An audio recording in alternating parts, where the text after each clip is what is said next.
Hyderabad Sangli ST मध्ये 12 kilo गांजा तस्कर बॅग विसरले की मुद्दाम सोडून पळाले।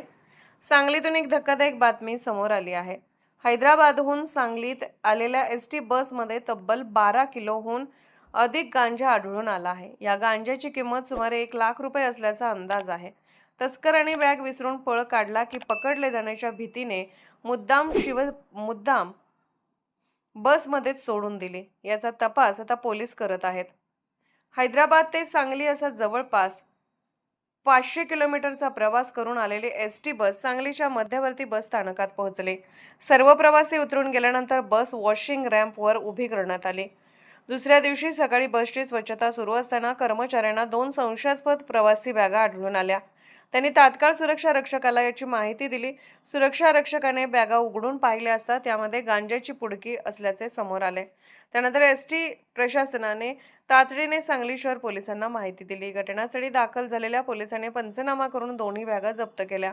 या बॅगमधून 12 किलोहून अधिक गांजा सापडला असून त्याची अंदाजे किंमत 1 लाख रुपये असल्याचे सांगितले जात आहे।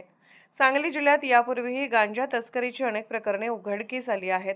विशेषतः कर्नाटकातून रेल्वे, एसटी बस आणि खासगी वाहनाच्या माध्यमातून अंमली पदार्थाची तस्करी होत असल्याची माहिती यापूर्वीही समोर आली होती। या प्रकरणात मात्र गांजा थेट हैदराबाद सांगली बसमध्येच सापडल्याने मोठी खळबळ उडाली आहे।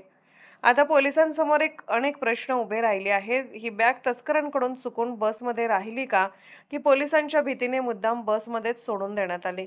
हा गांजा हैदराबादहून आणला गेला होता की कर्नाटकमध्ये बसमध्ये चढवण्यात आला? आणि सर्वात महत्त्वाचे म्हणजे हा गांजा नेमका कोणाचा? या सर्व प्रश्नांची उत्तरे शोधण्यासाठी सांगली शहर पोलीस बसमधील प्रवाशांची माहिती, मार्गातील थांबे आणि सीसीटीव्ही फुटेजची तपासणी करत आहेत। या प्रकरणी सांगली शहर पोलिसांनी अज्ञात व्यक्तीविरुद्ध गुन्हा दाखल केला असून गांजा तस्कराचा शोध सुरू आहे।